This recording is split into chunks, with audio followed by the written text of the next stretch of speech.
Ito po mga kababayan, unahin po natin itong kay Jinggoy Estrada. So mga kababayan, si Jinggoy Estrada, meron pong warrant of arrest tuloy.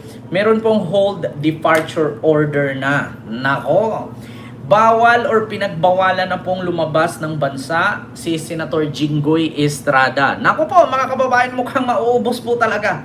No? Mukhang maubos ang minority block ni Cayetano. Mga kababayan. Mukhang mauubos ang mga kababayan, mukhang maubos po ang minority block ni Cayetano, mga kababayan. Diyos mio, Marimar. 'Di ba? Ay, nako. Oo.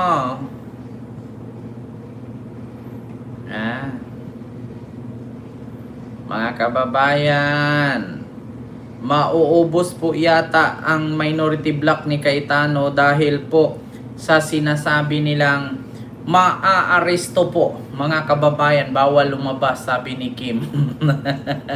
Ma'am Elami Lover, Ilanimi Lover, may galap shoutout po. So ito po mga kababayan, no, umpisahan po natin itong kay Jinggoy Estrada na kung saan po ay pinaalam po ngayon ito ng publiko na pinagbabawalan pong lumabas si Jinggoy Estrada ng Pilipinas. Ayan, precautionary hold departure order.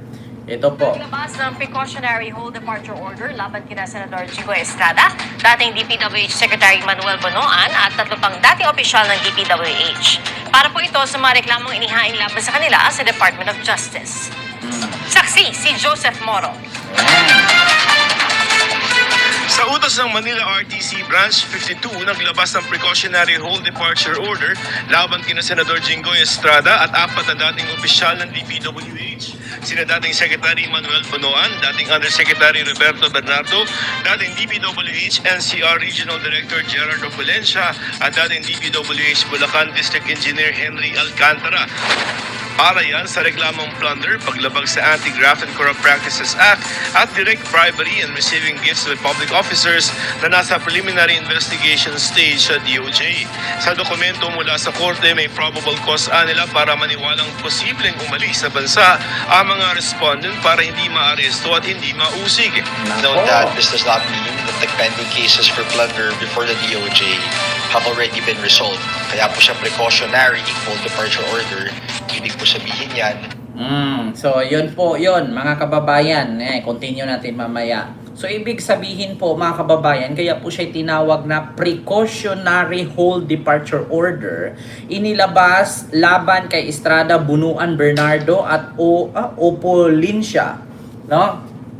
Kasi mga kababayan, baka daw kasi, buti nga, may mga ganitong batas na ngayon mga kababayan. Dati kasi mga kababayan, maglabas lang ng hold departure order ang gobyerno at ang batas kapag nakasuhan na talaga. Pero sa ngayon at this time kasi mga kababayan, ay under investigation pa ito sila. Si Bunuan, si Bernardo, si Jinggoy at iba pa na mga sangkot dito sa mga sangkot dito sa flood control, mga kababayan, scandal, ay ito na nga ang nangyari, no? Buti nga meron ng tinatawag na precautionary hold departure order. Kasi estilo kasi nito mga kababayan, ganito na naman tayo, babalik na naman tayo sa ano nito, Gloria Arroyo's technique. Alam niyo yung tinatawag na Gloria Arroyo's technique? Kunwari, magkasakit, kunwari, magkapilay-pilay, kunwari, mag-wheelchair, kunwari, may ilalagay sa lieg na bracket, tapos kunwari, magpagamot sa ibang bansa, tapos kunwari, mga kababayan, di ba? Kunwari, meron na namang gagawing ganito, meron na namang gagawing ganyan. Yung mga palusutan ba, mga kababayan? No? May mga ganyang hitsure, estilo eh. Alam nyo, magugulat ka na lang noong mga nagnakaw ang mga potrages na to, yung mga buhayang ito. Nung panahong nagnakaw sila, putang ina, ang lalakas, ang tataba, ang laki ng tiyan. Akala mo, may mga pawangwang pa, may mga SUV, may maraming bodyguard. Pero putang ina, nung nakasuhan, magugulat ka na, hospital, nagkasakit, di ba? Tapos magugulat ka, nagka-wheelchair na, tapos magugulat ka, may sakit na sa ganito, may sakit na sa ganyan. Tapos ang gagawin nila dito mga kababayan, magbabayad ng isang doktor, tapos sabihin doon ng doktor, ito may sakit sa puso, may cancer, may colon cancer, may mga ganyan-ganyan mga estilo eh. Ito may sakit sa bato, may ganyan, kailangan ng mga gallbladder, mga ganun.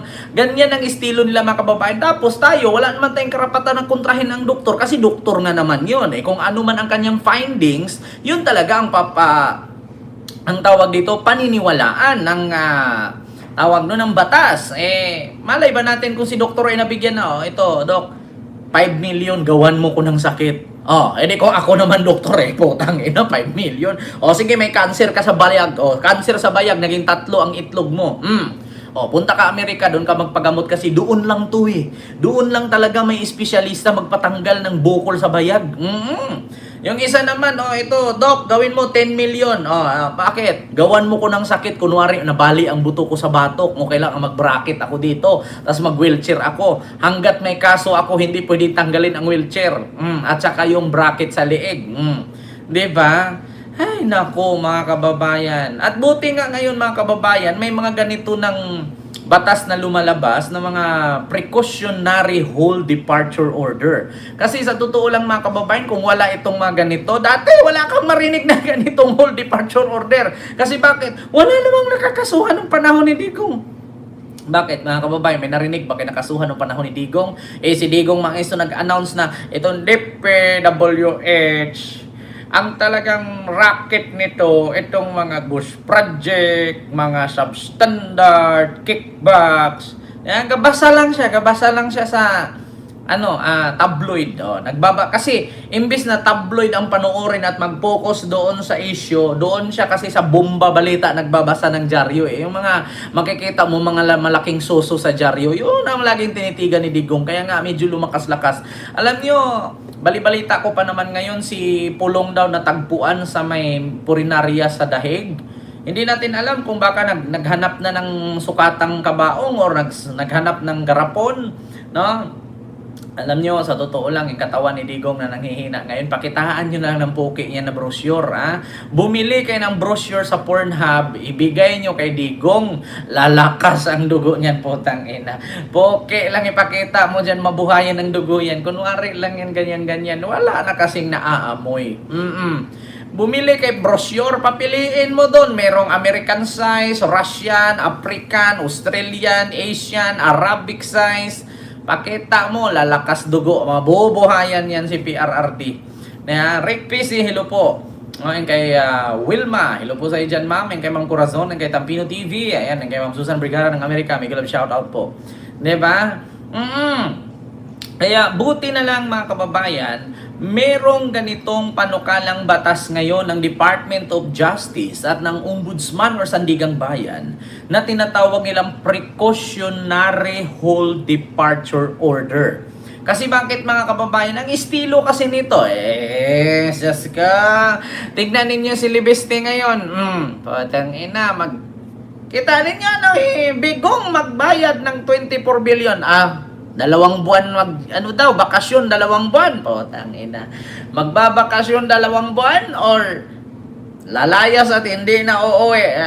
Tigil-tigilan niyo nga ako. Dapat ganito, tama nga yan, mga ganyan mga kababayan, diba? Kung nakaraang taon lang sinabi natin, sana kapag may mga politiko na sangkot or yung mga pangalan nila na nadawit or di kaya under investigation, dapat maglabas ng ang gobyerno ng whole departure order or else kaya i-detain agad, di ba? I-detain tapos kung mapatunayan na walang kasalanan, palabasin. Kung hanggat hindi pa tapos ang investigasyon, sa loob muna kasi estilo nila mga kababayan, magsilayasan yan. Buti na lang may mga ganyang patakaran ngayon na mga precautionary whole departure order. Paliwanag ni ito, sino ba to? Sino tong tagapagsalita ng DOJ? Si Clavano ba to? Ito ba yun mga kababayan? Already been resolved. Kaya po siya precautionary whole departure order. Ibig po sabihin yan na bago pa po ma-file formally yung kaso in court, nag-issue na yung judge or this Branch 52 RTC Manila of the order, anticipating that the respondents in these plunder cases pending before the DOJ may evade arrest. Sinisikap pa namin makuha ang reaksyon ng mga nasa HDO. Tatlo sa kanila ang state witness na sa investigasyon sa flood control project, sina Bernardo, Opulencia at Alcantara. Si Bonoan naman naghain kanina ng counter affidavit para sa reklamong plunder bago lumabas ang precautionary HDO ng korte. Napaaga ang paghahain ni Bonoan kaya natanong siya ng media kung pupunta ba siyang Amerika kung saan nagpapagamot ang kanyang misis. Planning kung me for the US. Di ba? Biruin ninyo si Bunuan, nag-file pa ng counter affidavit, hindi ka ba nahihiya? Ilang milyon, ilang bilyon yung pinagnanakaw at pinaghahatian ninyo. Tapos nagawa mo pang mag-file ng counter affidavit. Dapat nga sa mga ganito mga kababayan bukod dyan sa precautionary whole departure order, lahat dapat ng ari-arian nila dito, pinipraise lahat. No? Lahat dapat ng ari-arian nito mga sangkot sa pagnanakaw, kumpiskahin lahat. Kasi mga kababayan, ganito yan nakukulong ka. Pero yung pera na ninakaw mo, magagamit mo din yun panglaban sa kaso. Yan ang mahirap 'Di ba? Dapat may batas na ganyan. Kung halimbawa ikaw, isang politiko, no, tapos sangkot ka sa pagnanakaw or 'di ba, kasali ka sa isang ganyang issue, ang gagawin, lahat dapat ng yaman, ari-arian, maskin kung ano-ano pang mga pag-aari nila, dapat naka-freeze lahat 'yan. Kumpiskahin lahat. Kasi mga kababayan, ang mangyari diyan, pwede nilang gamitin yung kanilang mga ninakaw na pera, pambayad sa mga abogado, kaya magugulat tayo, hala, bakit not guilty plea? Di ba? Kasi yung mga ninakaw nila, gagamitin nila yung panglaban hanggat mga kababayan, hindi sila nakakasuhan at final na convict, hindi kasi makukuha ang pera nila. So ngayon, hanggat hindi pa sure ang kaso, hindi pa tumalab sa kanila, pwede nilang gamitin yun basta maabsuelto sila. Kaya nilang ubusin, mga kababayan, halimbawa nagnakaw sila mga 50 billion. Yung 50 billion, kaya nilang ubusin yan basta maabsuelto lang sila. Kasi kapag naabsuelto yan sila, tatakbo ulit, magnakaw ulit yan. Oo, ganyan ang sakit mga kababayan. Halimbawa, nakapagnakaw ka ngayon ng 10 billion. Yung 10 billion, okay lang, ubusin mo. Bakit? Kasi pag naabsuelto ka, makapagnakaw ka ulit. Yan ang masakit dito, mga kababayan, na dapat merong mga ganyan, dapat napatakaran, na kapag ka ikaw ay sangkot, kasali ka, under investigation, dapat lahat ng yaman, ihuhold, kumpiskahin, kunin lahat. Mapasasakyan, lupa, bahay, pera, bank account, lahat dapat kunin. Kasi mga kababayan, sila lalaban yan at lalaban. Alam naman natin dito sa ating bansa, sorry to say sad to say, mga kababayan, sorry to say and sad to say, ang ating mga nasa saligang batas, katulad ng hindi ko na pangalanan yung departamento. Minsan kasi mga kababayan, itong mga nasa batas, nababayaran. Wala akong pinangalang ahensya ng gobyerno, wala akong pinangalang departamento, pero bato-bato sa langit ang matamaan sa pool. Minsan kasi mga kababayan, nadadala kasi sa 10 milyon, 30 milyones, 4 milyones, 5 milyones. Absuelto na agad Kaya magugulat tayo Tignan mo si Bong Revilla, not guilty plea. Diba? Kita ninyo? Kasi mahirap Mahirap mga kababayan. Dapat pag ganito katulad yan, Jinggoy Estrada, ganyan-ganyan, kunin lahat ng yaman, kunin lahat ng kanyang mga bank account, lahat ng mga ganun. Sa immigration, ganyan, tignan niyo sa immigration. Ito, pangalanan ko na, tignan niyo si Harry Roque. Alam naman nating wanted si Harry Roque, may kaso, nakakalusot. Si Alice Go, alam nyo naman na, diba, magugulat na lang tayo, mga kababayan. Hindi ko man sinabing lahat na mga nasa immigration, pero mga kababayan, hindi naman tanga ang Pilipino, hindi naman tayo bulag. Nakikita ninyo? Mga kababayan? Mahirap. Ang sakit lang kasi dito sa ating bansa, money talks. Alam niyo yung ganon, mga kababayan? Katulad niyan, magugulat ka sa investigasyon ni Kiko Pangilinan about sa Bureau of Customs or sa BOC. Nagulat kayo. Bilyon-bilyon ang pumapasok ng mga smuggled na kamatis, sibuyas, bigas. Paano nakalusot yan? Kaya kung magtaka tayo, mga kababayan, napakamahal po ng mga bilihin ngayon dahil sa smuggled. Di ba? Magugulat ka. Ang kamatis na kakalusot galing China. Paano nakalusot? Wala namang negosyante nga pure Chinese dito sa ating bansa. Kadalasan negosya dito, half Filipino, half Chinese. So, paano nangyari nakalusot yung mga kamatis galing China? Paano nakalusot yung mga karni na galing China? Meron naman tayong sariling taniman ng kamatis. Meron na yung sariling taniman, babuyan at manukan. Yan ang masakit dito sa ating bansa, mga kababayan. Minsan kasi nabibili. Nabibili kasi yung ating dignidad. Diba? Yan ang mahirap. Kaya maghanap talaga tayo ng presidente, mga kababayan, na ang sinusulong ay transparency.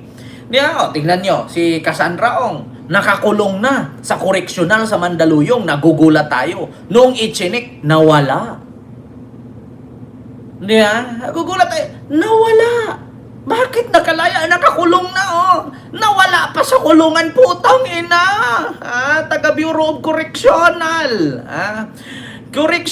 Bureau of Correctional. Anong nangyari? Cassandra Ong, kinulong na dyan ng 3 buwan, nagugulat nawawala. Sino po ang namumuno dyan sa Correctional? Correctional, Bureau of Correction dyan for women. Sa Mandaluyong, Cassandra Ong, nakakulong, magugulat ka na wala. Tragis na yan. Yan ang mahirap kasi sa ating bansa, mga kababayan. Sana nga merong ito naman kasing mga congressman na imbis gumawa ng batas, putang ina, inuna pa yung chismis Kayo din kasi mga putang inang congressman kayo. Wala kong pinangalanan bato-bato sa langit, matamaan sa pool. Imbis kasi unahin ninyo itong gumawa kayo ng batas para ipagbawal yung ganito at ganyan, putang ina. Inuna nyo pakikipag-chismis. Yung isa may alam daw na usapang text message, usapan ni Bersamin, usapan ni Marcos. Tapos nung tinanong, tinuro yung isang kongresista. Tapos nung tinanong yung kongresista, tinuro naman dun sa isa. Bukod sa usapan, nandun na naman yung talent fee ni Andrew A na 86 million po. Tang ina. Imbis na gumawa kayo ng mga batas din yung mga putang ina ninyo, ang tatanda nyo na dyan, ang lalaki ng mga bayag ninyo, kalalaki ng tiyan ninyo, sumasahod kayo ng 200,000 per month. Wala naman kayong ginagawa kundi puro chismis, gumawa ng kwento, putang ina, para kayong si Amy Marcos. Simula nung nanalo, walang nagawa kundi puro chismis. Putang inang yan. Diba? Tigil-tigilan nyo na yan. Ay, nako. Kaya, buti nga may mga ganitong precautionary whole departure order. Buti may naisip ng ganyan ng ating batas, no? Maraming salamat sa nakaisip yan. Kung sino ka man, good luck na lang sa'yo. Baka next election yan, 2028, wala na naman yung precautionary whole departure order na yan. Putang inang yan. Ano to? Pansamantala? Or pabanguhan lang? Nako, mga kababayan. Nako, Jinggoy. May balak pa naman to pumunta ng Japan. Buti hindi pinayagan. Diba? Ay, nako. Jinggoy. Kung hindi ka malakas-lakas ngayon sa Ombudsman at sa DOJ at sa Supreme Court, patay kang bata ka. Si Bong Revilla, halos maiyak-iyak. Sana daw nakakatulog pa ang nag-akusa sa kanya. Nag-akusa kakasabwat mo lang din naman nag-akusa sa'yo. Alam mo naman, sa totoo lang mga kababayan, ganito yan Hindi, alam namin na si Bong Revilla artista. Pero dahil artista ka, hindi mo na maloko ang taong bayan. Sinabi niya kasi, sana makatulog at makonsensya ang nag-akusa sa kanya. Kung akusa lang yan sa'yo, bakit tumalab? Kung akusa lang yan sa'yo, kwento-kwento, haka-haka, gawa-gawa, tanim ebidensya, ba't tumalab?